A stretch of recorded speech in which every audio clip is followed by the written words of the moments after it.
Hey guys, I am Akshat. I am a software engineer at RCCM. Today we have Priyansha Mishra with us. She's a product manager at Microsoft and a good friend. So let's hear it from the lady herself. Go ahead, Priyansha. Hey, hi everyone. I'm Priyansha and I've been a product manager for about 6 months now.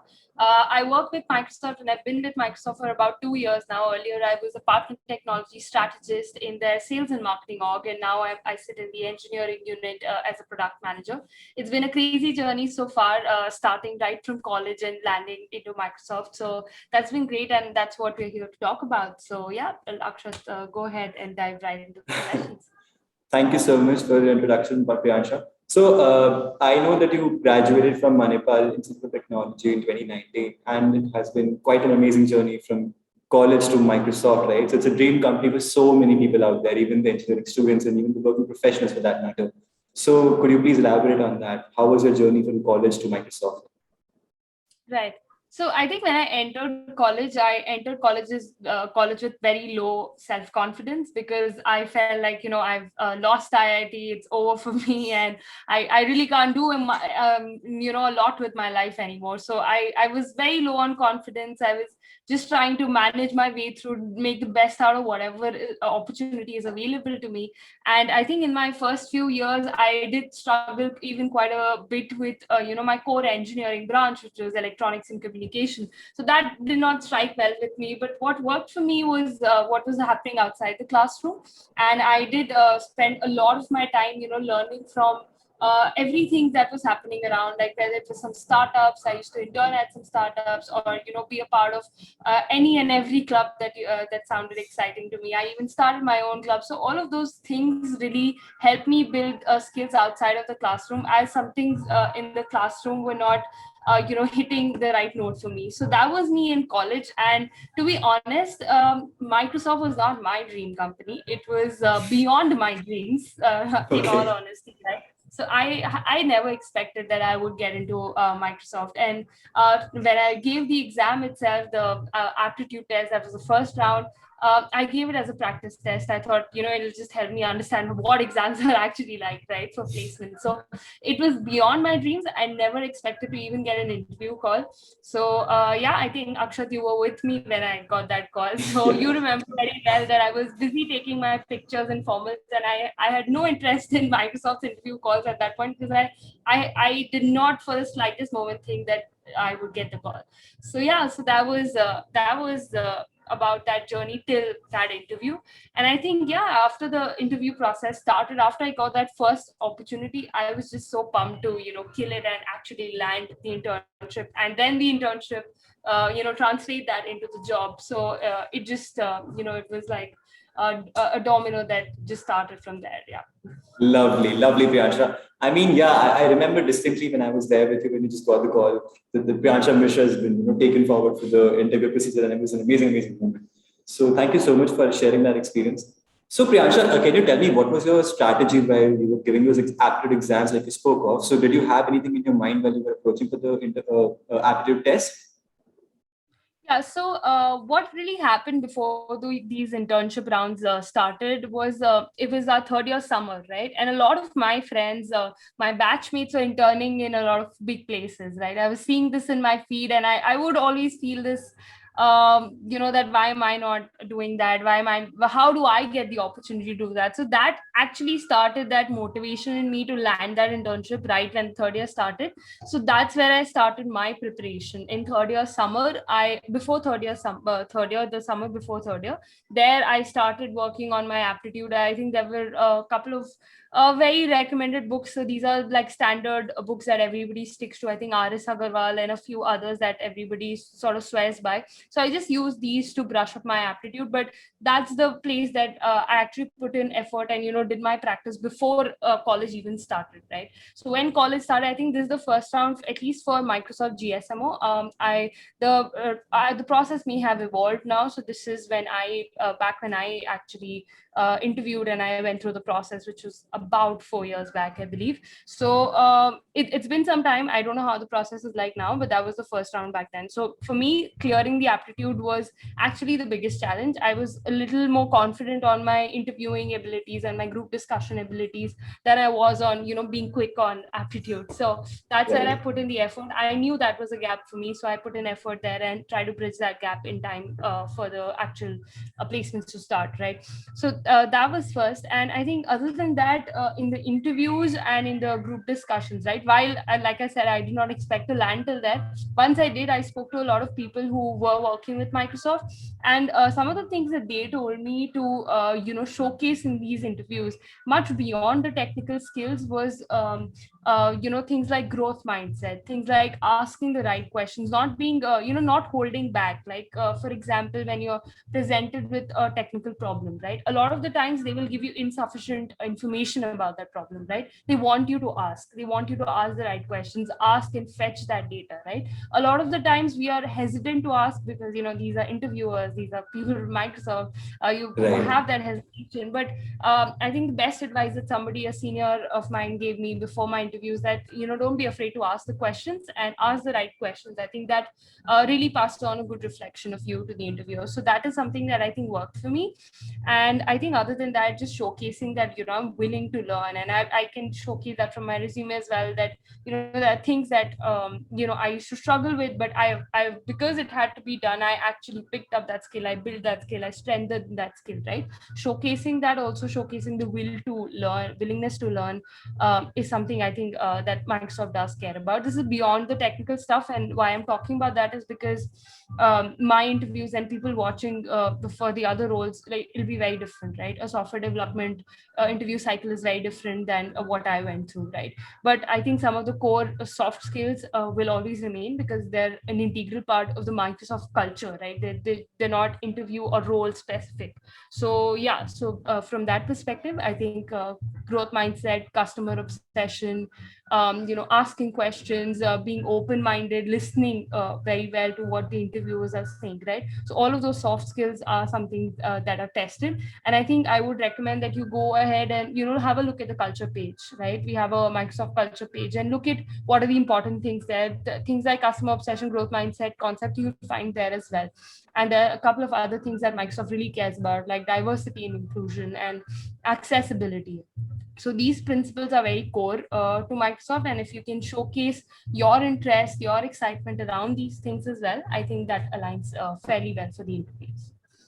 So I believe the qualities which you just mentioned has to be imbibed by any person who is a good fit for the culture of Microsoft, I believe, right? Yeah, absolutely. Great, Yeah. great.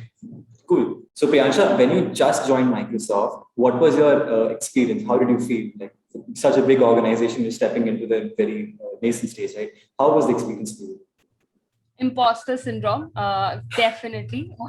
So everybody around me, right, I felt like everybody around me is smarter than me, and not just the people who are much more senior to me. They of course are, with tons of experience working on some very cool things, but also the people who joined with me, because I was coming from a perhaps not so well ranked college, right? Everybody around me was coming from like the BITS and the IITs and the DTUs of the world. And I felt that for a minute, that am I enough, or am I good enough to be here, right? So that constant self-doubt was always there. And I think what I eventually realized, and this is also something, well, it's kind of funny for us as Manipal people, but somebody said this to me, and this actually helped in a way, that I was thinking about it, and I was thinking that, okay, I'm from Manipal, and so it's not it's a great college, but it's not the BITS and IIT and DTOs of the world. But somebody told me that your CEO sitting right there is from Manipal, and what is it that you are contemplating and fretting over so much over just a college name. So yeah, I think that is something that helped. And eventually once I got past that feeling, it was more or less about how quickly I was able to pick up the skills, right? Everybody forgot about what colleges we were coming from. They only cared about the work we were doing, right? So once that realization stuck in, I think I was just into the motion and wanting to do the best with the opportunity that I have at hand. And of course, learning from all of these smart people, right? Rather than getting overwhelmed by seeing how smart they are, actually learning from them. And I think that's my favorite part about being at Microsoft, that you are around the smartest people in the world, right? There is literally from every person around you, you can learn something. And I think that's been my favorite part of being at Microsoft.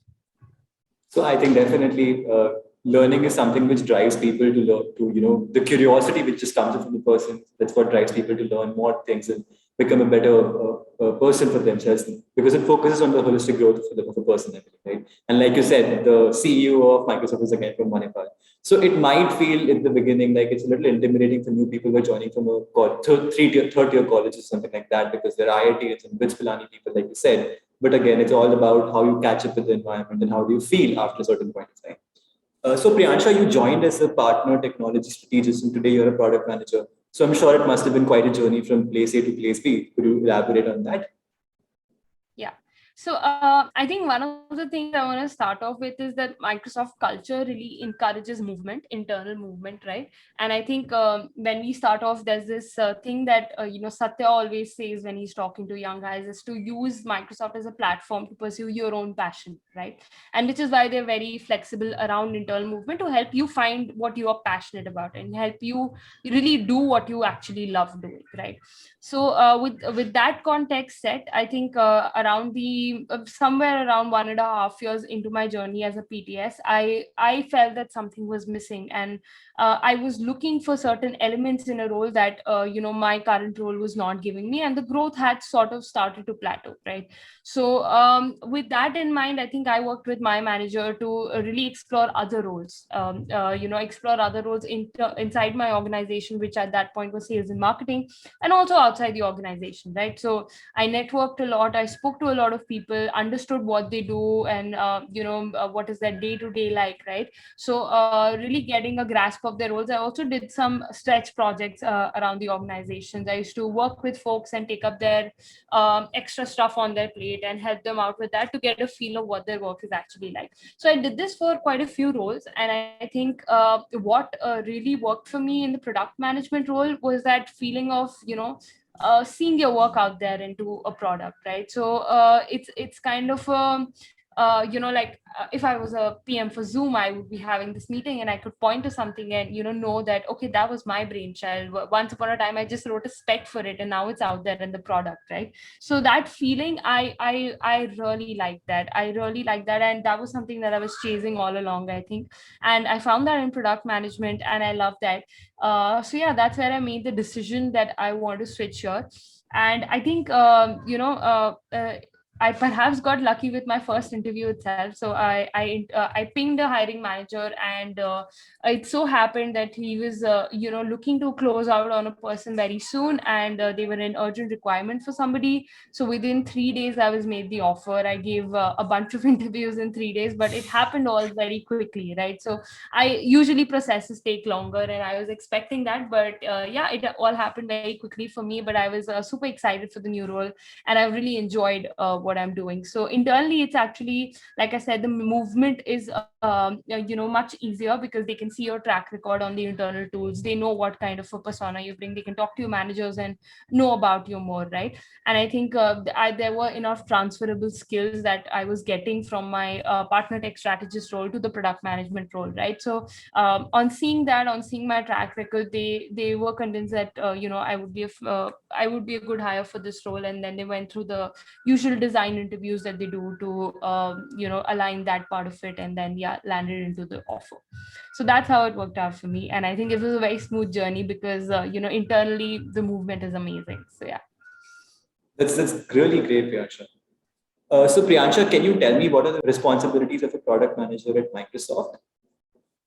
Yeah, for the last 6 months that I've been here, majority of my work has been around, doing these executive presentations as well, representing our work to the executives, making sure everybody's aligned on the same page, and also we're getting their thoughts and aligning the strategy, the business strategy, and the product strategy all together. Other than that, I think also defining this at our level, right? What is the product roadmap like? How is that, delivering a business outcome, driving that that business outcome, right? And being accountable for that business outcome as well is something that we have to do day in, day out, right? We have to keep a track of it. We have to make sure that everything is moving as planned and there is no blocker. And if there is a blocker, how will we work with stakeholders to unblock it, right? So even unblocking execution is a major part of the work that we do, right? So when the project is landing on ground, what is the help that people need, right? Is there any blocker? Is there some support, some leadership support, some partner support that is needed, right? So all that orchestration is also something that we do day in and day out. And I think other than that, just managing stakeholders and making sure that the vision of the product is in the same direction as the overall product and business strategy, right? So, and other than that, I think the parts that I've mostly enjoyed is has been around these I think I heard from other PMs before I transitioned into product management that this is the worst part, but that's what I love the most, is actually writing a spec. I love writing a spec for a feature. I think I love how this is just a broad idea before you actually document it, and when you document it, the amount of clarity that you generate in your own head, as well as for all the people, right, that you present this to. So I think that is something that I really enjoy, although it's not an everyday job as such, but yeah, it does come up pretty often, and I personally love that part. So, Priyansha, would you want to roll out any tips for the people who are applying for this position, or anybody who's willing to go to Microsoft? I think I'm too early to roll out tips for product management per se, but I can probably tell you what worked for me, and if that is something that you can probably implement in your journey, right? So for a transition to product management, I think what you can look for is transferable skills, right? What I mean by that is there are some things that you might be doing in your role currently, which might be directly applicable for a product management role as well, right? So identify those skills, strengthen and showcase those skills when you're applying to such product management roles, especially, and definitely network a lot. I think that is a given. Like everybody tells you that, and everybody tells you that for a reason. But it's very useful. Definitely network, leverage your network, talk to product managers, understand what their day to day is like. And if you are in an organization, if you are in a tech company, probably try to transition internally, because when you are, say, a developer in a company, you can actually start working with your own PM very closely and start taking up their chunks of work, right? And that just makes the transition a lot more smoother and a lot more feasible for somebody to hire you for the first time as a product manager from outside is a relatively a bigger challenge than actually transitioning internally. So I think that would be perhaps my 2 cents on transitioning into product management. I think when we talk about landing a job at Microsoft, again, my case was very different, right? So I landed from college, so it is a whole different ball game altogether. So I will not comment a lot on that, but I would say some of the things that you should always keep in mind are the cultural values. Like we sometimes think it's just corporate jargon. It's not. People will look for how you are able to showcase those skills, right? It's not just plugging those into your conversation, but how you can showcase that on your resume, showcase that in the way that you speak to them, how you communicate with them, right? So really keeping that at the core of everything that you do, everything that you showcase to a recruiter, to an interviewer, and how you present yourself, right? So yeah, I think those are some of the things that worked for me that I would pass on to the people watching and looking to land a job at Microsoft or transition to product management. All right, Priyansha, it was lovely talking to you. Thank you so much for all the amazing journey you rolled out to us, and the tips. And definitely the things that you said make a lot of sense. So I really hope that the viewers who are watching this video will benefit a lot from this. Thank you so much for your time, Priyansha.